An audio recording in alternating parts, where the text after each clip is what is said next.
హైదరాబాద్ నిజాం సంస్థానానికి సంబంధించిన కథతో దర్శకుడు యాటా సత్యనారాయణ తెరకెక్కించిన సినిమా 'రజాకార్'.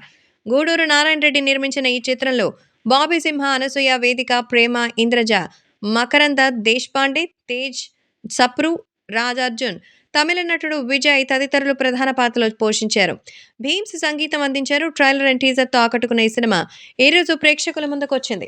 కథ విషయానికొస్తే, భారతదేశానికి స్వాతంత్ర్యం వచ్చిన తర్వాత 500కి పైగా రాజసంస్థానాల్ని సర్దార్ వల్లభాయ్ పటేల్ మన దేశంలో విలీనమయ్యేలా చర్యలు చేశారు.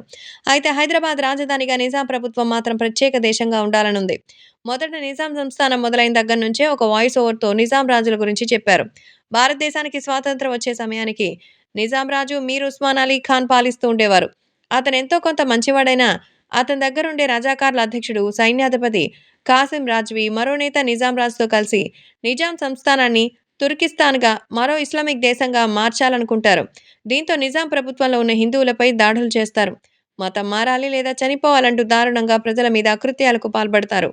ఎదురు తిరిగిన వారిని చంపేస్తుంటారు. ఇవన్నీ సర్దార్ వల్లభాయ్ పటేల్కి తెలిసి ఎలాగైనా రజాకార్ల అకృత్యాలు అణచివేయాలని, నిజాం ప్రభుత్వాన్ని భారతదేశంలో విలీనం చేయాలని చర్యలు చేపడతారు.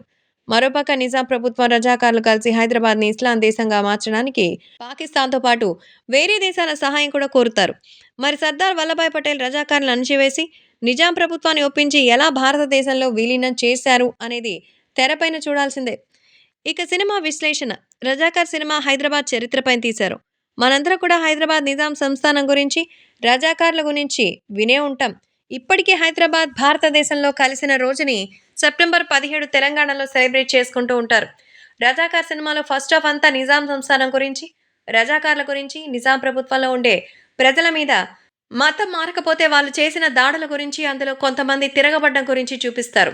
ఈ సినిమాలో ప్రేమ, వేదిక, ఇంద్రజ ఎంతోమంది ఆర్టిస్టులు ఉండడంతో వాళ్ళకి ఎవరెవరికి సపరేట్గా నిజాం ప్రభుత్వంలో ఒక మంచి కథని చూపించిన వాళ్ళగా అవుతారు. సో నిజాం ప్రభుత్వానికి ఎలా ఎదురు తిరిగారు, తిరిగితే రజాకార్లు ఏం చేశారనేది చూపించారు. సో మొత్తానికి నిజాం రాజుగా మకరద్ దేశ్పాండే, ఖాసిం రజ్వీగా రాజార్జున్, వల్లభాయ్ పటేల్గా తేజ్ సప్రు, చాకలి ఐలమ్మగా ఇంద్రజ వాళ్ళ పాత్రలో జీవించేశారు. అనసూయ, ప్రేమ, వేదిక, బాబీ సింహ ఇలా చాలా మంది ఆర్టిస్టులు సో వివిధ పల్లెల్లో రజాకార్లకు ఎదురు తిరిగిన వీరులుగా అద్భుతంగా చేశారు. అసలు ఈ సినిమాకి చెప్పుకోవాల్సింది విఎఫ్ఎక్స్. రజాకార్ సినిమాని అప్పటి కాలానికి తగ్గట్టు ఒక పీరియాడిక్ సినిమాగా చూపించారు. ఎక్సలెంట్గా డిజైన్ చేశారు. బ్యాక్గ్రౌండ్ మ్యూజిక్ కూడా చాలా బాగుంది. ఎలివేషన్ సీన్స్కి దేశభక్తి ఉప్పొంగేలా ఇస్తూనే ఎమోషన్స్ సీన్స్లో అయితే కన్నీళ్లు తెప్పించేలా బ్యాక్గ్రౌండ్ మ్యూజిక్ ఎరగదీశారు. సో కథ అందరికీ తెలిసిందే అయినా ఎక్కడా బోర్ కొట్టకుండా చూపించారు. పలు సీరియల్స్ని డైరెక్ట్ చేసిన దర్శకుడు యాట సత్యనారాయణ ఫస్ట్ సినిమానే అద్భుతంగా తీశారు. సినిమాలో చాలా మంది ఆర్టిస్టులు, జూనియర్ ఆర్టిస్టులు, ఎక్కువ విఎఫ్ఎక్స్ వర్క్ ఉంది. వీటన్నిటికీ బాగానే ఖర్చు అయిందని తెలుస్తోంది. అసలు ట్రైలర్ని చూస్తే అసలు ఎక్స్పెక్టేషన్స్ చేరు కానీ రేటింగ్ 3 పైన ఇవ్వచ్చు.